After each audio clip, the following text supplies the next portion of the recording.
that Vince McMahon will walk up to you, which he will, shake your hand and tell you thank you? Why do you think he does that, Rob? Why? Why? Because if he ain't got you, he ain't got nothing to promote. You can't be a winner if you ain't got somebody willing to do the favor and lose. You can't go over or get over if somebody's not willing to put you over. You can't be the main event without the opening match, and you can't be the opening match without the main event. We all live together, we all die together, and we all make money together, and we all lose money together. It only takes one guy. For the last year and a half, you built a town, and it's drawn, it's making money, and it takes one guy to fuck it up.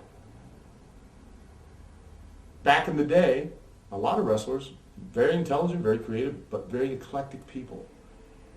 They couldn't function in normal society. Not like these guys today who can go out and you can see them working at a bank. Right. A lot of those guys, brother, if they weren't in wrestling, they'd probably be in jail or God knows what. Not because they were bad people, right, but they were just, that was what they did. You understand? It's who they were. It's not just a vocation, it was who they were.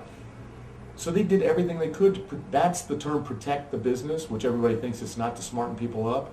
People are fucking retards. It was to protect the business, keep people out of it. Not to let somebody in it because one guy could fuck it up for all of us.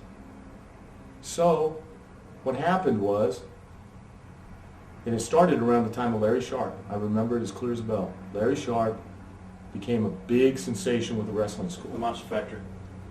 And it got so popular that Larry started selling franchises. Now, all you had to do was have the money. You could become a wrestler. That's fine. I don't begrudge anybody. Follow your dream. But all I ask is treat this business with respect and don't treat it like a joke. Don't treat it like a hobby. I don't think that's much to ask. If you want to do it on a part-time basis, feel free. Even back in the day when there were territories and stuff, there were guys that didn't want to do it a full-time thing. They wanted to have a family, and they wanted to do it, work 3-4 nights a week, wrestle where they could. They never treated it like it was a joke or a hobby. Oh, I'm going to go play wrestler. They treated it like a profession, and they did everything they could to protect it and protect its integrity.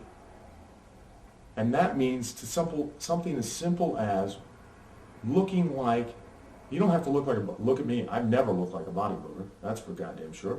But I look like, to some degree, I make my living athletically, right? Yeah. Well, I had gear. Most guys these days, a lot of guys on these independent shows, I'm not putting the guys down, but they go out there and they don't even know a guy named Jim, let alone go in one. And if you were to go to a boxing match, right? Or an MMA fight, which is really popular right now, you see a guy walk out there and he's got the drum and he's got buggy whip arms. He don't look like he's even drove past a gym. Right. He didn't even open up Yellow Pages to see what a gym was. Now you're expecting that this guy's now going to be a professional fighter, and he's wearing a T-shirt from Hot Topic. He's got a pair of used tennis shoes, right, and torn up pants. Now, granted, wrestling you can wear different things like that because it might be part of your character or your gimmick.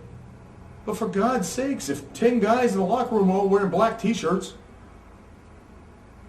and wearing amateur wrestling boots to hide their big bellies and their, pallid skin, how am I now, as a fan, going to suspend my disbelief and believe I'm really watching a competitive situation, which is what the work is supposed to be?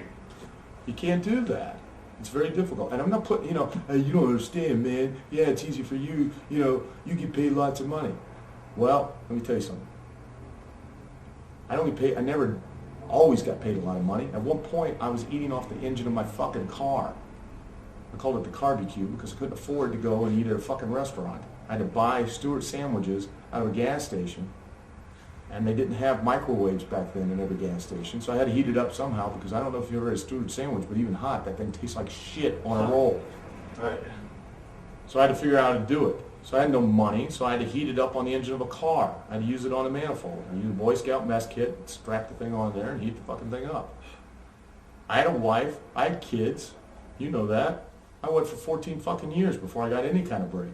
I was the best kept secret in wrestling. Am I right? I Broke you in ECW? yeah, I didn't make that fucking name up, which is a compliment for year 2. Year 14, you want somebody to fucking tell the secret. I worked a regular job and wrestled 3 or 4 days every week, trying to, make whatever I could. But I did it because I loved to do it. But I had a pair of fucking boots. I had trunks. Luckily K&H, which was the only place you could buy outfits at that time, was 3-hour ride. I would drive the 3 hours to go down there and see if the guy had anything that he had made and nobody paid for, and he would sell to me for a discount. Right. Why? Because the thought of me going in the ring and not in some kind of professional gear was outrageous at that time. Now, anybody can do it.